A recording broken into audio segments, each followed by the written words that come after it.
Hello दोस्तों, मैं महेश कुमार आज बहुपद का जो एक्सरसाइज 2.2 बनाने जा रहे हैं और उसको बनाने से पहले हमें कुछ फार्मूला याद रखना है और फार्मूला जब हमें याद हो जाएगा तो 2.2 हमें अच्छा से बन सकता है।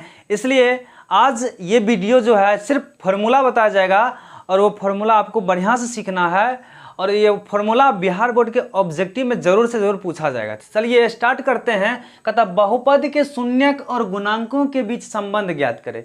यानी बहुपद के शून्यक और उनके बीच यानी गुणांकों के बीच संबंध हमें क्या करना है, ज्ञात करना है। तो सिर्फ आप समझने का बिल्कुल प्रयास कीजिए। अगर नहीं समझते होंगे तब कहिएगा, अब बिल्कुल समझिएगा, बिल्कुल समझिएगा। चलिए तो क्या कहते हैं कि बहुपद के शून्यक पहले ज्ञात करना। हम एक बहुपद ले लेते हैं, ये बहुपद ले लिए हैं ax + b बराबर में 0 हो। ये कौन सा बहुपद है? यानी द्विघाती बहुपद नहीं है। अगर जिस बहुपद में घात अगर 2 रहता है, x पर पावर घात 2 रहेगा तब द्विघात हो गया।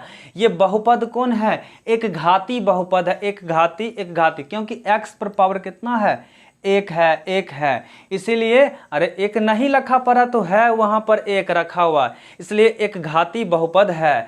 जब एक घाती बहुपद है तो इसके शून्यक कैसे ज्ञात करेंगे और उसके बीच संबंध कैसे ज्ञात करेंगे। तो चलिए तो क्या करना है, यहाँ x का वैल्यू निकालना। कैसे निकालना है? यहाँ देखिए ax अब प्लस में है ना हो तो बराबर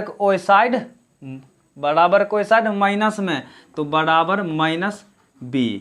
अब यहाँ पर x ये ले लेना है बराबर -b बट्टा यहाँ a है गुना में तो इधर आएगा भाग में। आएगा या नहीं आएगा? तो क्या बना? x बराबर -b/a। यानी एक घाती बहुपद में शून्यक मेरा कितना निकलेगा? 1 निकलेगा और इसका सूत्र भी क्या होगा? -b/a। अब यहाँ से क्या संबंध कैसे पता करना है? तो यहाँ गुणांकों के बीच संबंध, यहाँ माइनस है तो यहाँ लगा देना है माइनस, और यहाँ b है तो b देखो कहाँ है? ax + b, और b जगह पर मेरा क्या रहेगा? अचर पद रहेगा। अचर पद।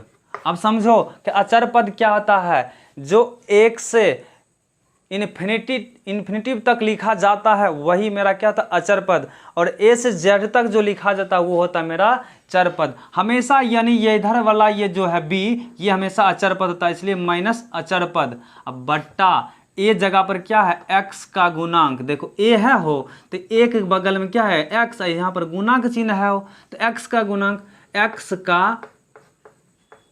गुणांक। यहाँ तक कोई दिक्कत नहीं होगा। सिर्फ आप एग्जाम्पल ले लो। एग्जाम्पल इसका कैसे ज्ञात करना है कि हम देते हैं कि 2x + 4 बराबर 0। तो कैसे इसको ज्ञात करना? परीक्षा में पूछेगा, ऑब्जेक्टिव में पूछेगा, कहेगा कि ये इतना 2x + 4 बराबर 0 है तो इसका शून्यक बताए क्या होगा। तो क्या करना है? 2x अब बराबर प्लस में है तो उधर माइनस में जाएगा हो। तो चलो अब x बराबर क्या होगा? -4 बट्टा इन्हें गुना में है 2 तो इधर बताओ किस में आएगा? भाग में आएगा। 2 दूना 4 आ गया, सॉरी 2 दूना 4 होता है तो x बराबर कितना आया?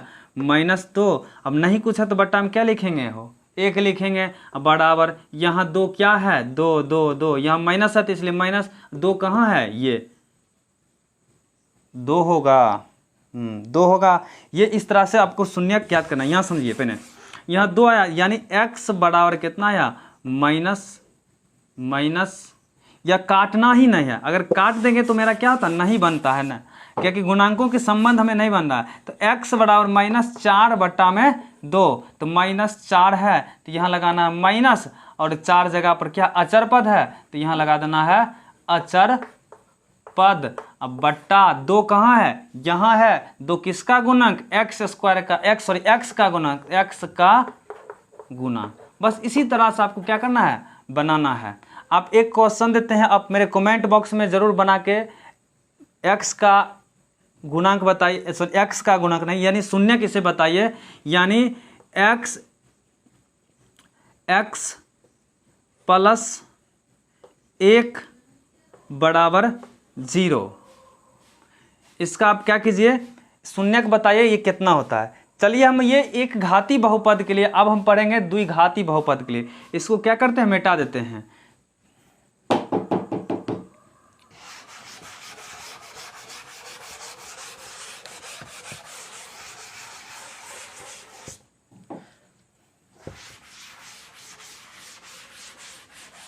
द्विघाती, सिर्फ यहां क्या लगा देना, द्विघात।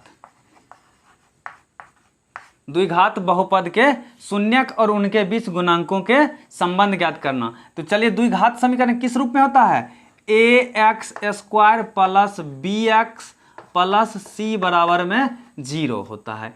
द्विघात बहुपद कैसा होता है, ax² plus bx plus c बराबर में 0 होता है। यहाँ तक कोई दिक्कत नहीं है। फिर से समझिए, द्विघाती बहुपद कैसा होता है, ax² plus bx plus c बराबर 0 होता है। अब इसका हमको क्या करना है, शून्यक और गुणांकों के बीच हमें क्या क्या पता करना है, संबंध पता करना है। तो चलो ना दोस्तों, अब शुरू करते हैं शून्यांकों के बीच संबंध। तो क्या करना है, इसमें द्विघात समीकरण है, हो द्विघात है तो इसमें शून्य क्या निकलेगा, क्या निकलेगा, क्या गो 2 निकलेगा। कितना निकलेगा, 2। 2 रुपया, 2 रुपया नहीं, 2 शून्यक निकला ना, तो 2 शून्यक निकलेगा। तो क्या करना है, लिख लेना है, माना कि 2 शून्यक अल्फा और क्या बीटा मान लेते हैं। तो जब 2 शून्यक निकलेगा अल्फा और बीटा, तो हम क्या कहते हैं कि अल्फा प्लस बीटा बराबर सूत्र होता है माइनस b/a होता है। क्या होता है, माइनस b/a। यानी अल्फा और बीटा 2 शून्यक हुआ तो इसको लिख सकते हैं 2 शून्यक का योग, यानी 2 शून्यक का योग को हम क्या कहेंगे, अल्फा प्लस बीटा। और अल्फा प्लस बीटा का सूत्र क्या होता है, माइनस b/a। क्या सूत्र होता है, अल्फा प्लस बीटा बराबर माइनस b/a। रिपीट कीजिए, अल्फा प्लस बीटा बराबर माइनस b/a, या 2 शून्यक का योगफल बराबर क्या होता है, तो माइनस b/a होता है। तो चलिए यहाँ संबंध कैसे पता करना है, तो यहाँ माइनस है तो लगाओ यहाँ माइनस। अब b कहाँ है, यहाँ है x का गुणांक, तो यहाँ लिख देना x का गुणांक। कोई दिक्कत, बट्टा यहाँ a कहाँ है, यहाँ है, एक बगल में क्या है x² और a और गुना x² यानी x का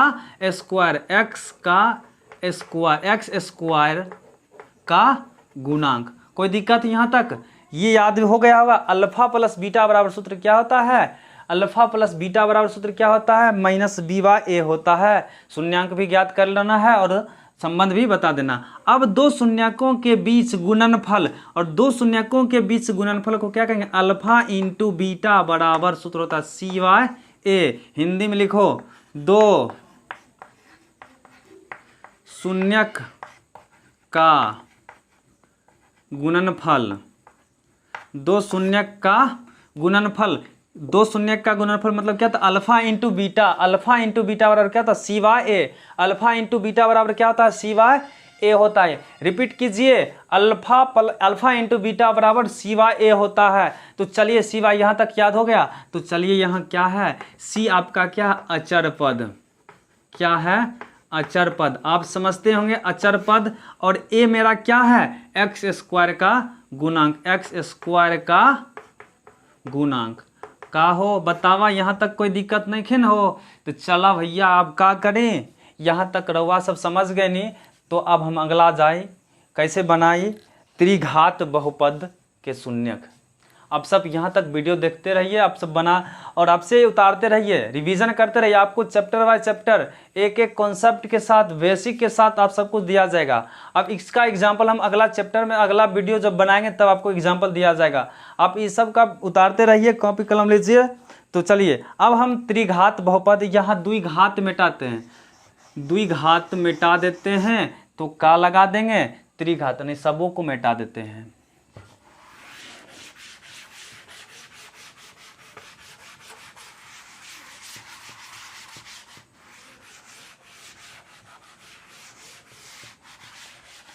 तो चलिए त्रिघात यहाँ लग जाएगा, त्रिघात घात। तो त्रिघात बहुपद कैसा होता है समीकरण? ax³ plus bx² plus cx plus d बराबर में 0। फिर से याद कीजिए, त्रिघात बहुपद कैसा होता है? त्रिघाती बहुपद यानी त्रिघात बहुपद ax³ plus bx² plus cx plus d बराबर में 0, ऐसा ही होता है ना। तो चलिए यहाँ तक समझ गए होंगे। तो आप सब क्या कीजिए, त्रिघात बहुपद के शून्यक ज्ञात करना है। त्रिघात बहुपद में कितना शून्यक निकलेगा? कितना शून्यक? कितना शून्यक? ये 4 उंगली है तो 4 नहीं थोड़ा निकलेगा, निकलेगा कितना हो? 3 निकलेगा। अरे पहला बहुपद था तो 1 शून्यक, दूसरा बहुपद था तो 2 शून्यक, तीसरा बहुपद है तो 3 शून्यक। अरे हम उंगलियां 4 बता रहे हैं तो उस उंगलियां पर ध्यान नहीं देना है, ध्यान किस पर देना है? क्वेश्चनमा पर ध्यान देना है। तो जब क्वेश्चनमा पर जब ध्यान देगा तो त्रिघात बहुपद है हो, तो त्रिघाती बहुपद है तो क्या निकालना है? त्रिघातीय निकालना है। यानी शून्य किसमें क्या आएगा? 3 आएगा। तो 3 को शून्य क्या आएगा? एक आएगा alpha into beta, sorry alpha plus beta plus gamma बराबर क्या होता है? Alpha plus beta plus gamma बराबर सूत्र क्या होता है? यानी इसका हिंदी में कहेगा तीनों शून्यकों का योगफल। तीनों शून्यकों का योगफल बराबर क्या होता है? माइनस बी बाय ए होता है, माइनस बी बाय ए होता है। अब फिर होता है alpha into beta into gamma बराबर सूत्र क्या होता है? Alpha into beta into gamma बराबर क्या सूत्र होता है? तो होता है माइनस डी वाई ए होता है। Alpha into beta into gamma बराबर सूत्र क्या होता है? माइनस डी वाई ए होता है। यहाँ तक कोई दिक्कत? आप सब सिर्फ समझते रहिए, कॉपी कलम लीजिए और निकालिए और उतारते रहिए, यहाँ तक कोई दिक्कत नहीं होगा। फिर से रिपीट करते, alpha plus beta plus gamma बराबर सूत्र क्या होता है? माइनस बी वाई और alpha into beta into gamma बराबर माइनस डी वाई। और एक और फार्मूला है, आपको समझने का बिल्कुल प्रयास करिए। ये सब ऑब्जेक्टिव में और क्वेश्चन भी दिया जाएगा, सिर्फ आप उतारते रहिए। एक हम लिख दिए हैं alpha into beta into gamma into alpha बराबर सूत्र क्या होता है? सी वाई ए होता है। ये इस तरह के शून्यक होता है। आप सूत्र को याद रखिए। अब यहाँ से संबंध बता सकते हो, माइनस है तो यहाँ लगाओ माइनस, बी जगह पर क्या है? x² का गुणांक, तो लिखो x² का गुणांक बट्टा यहाँ ए है तो x³ का गुणांक होगा या नहीं होगा? कमेंट बॉक्स में बताइए, समझते रहिए। तो चलिए d है, यहाँ माइनस है तो माइनस, d कहाँ है? अचर पद है तो यहाँ लगाना है अचर पद बट्टा a कहाँ है? x³ का गुणांक, देखो x³ का गुणांक। चलिए अब देखिए, alpha into beta plus beta into gamma plus gamma into alpha बराबर क्या होता है सूत्र? सी वाई ए। तो सी जगह पर देखिए क्या है? x का गुणांक है, हो कि नहीं हो? तो लिखेगा x का गुणांक। अब बट्टा ए जगह पर क्या लिखना है? हो x³ का गुणांक, x³ का गुणांक। बतावा यहाँ तक कोई दिक्कत नहीं हो? तो चला यहाँ तक समझ गए ला, तो अब क्या करें, वीडियो के यहीं से बंद करें। तो यहाँ तक आप समझ गई, तो चलिए बहुत अच्छी बात है।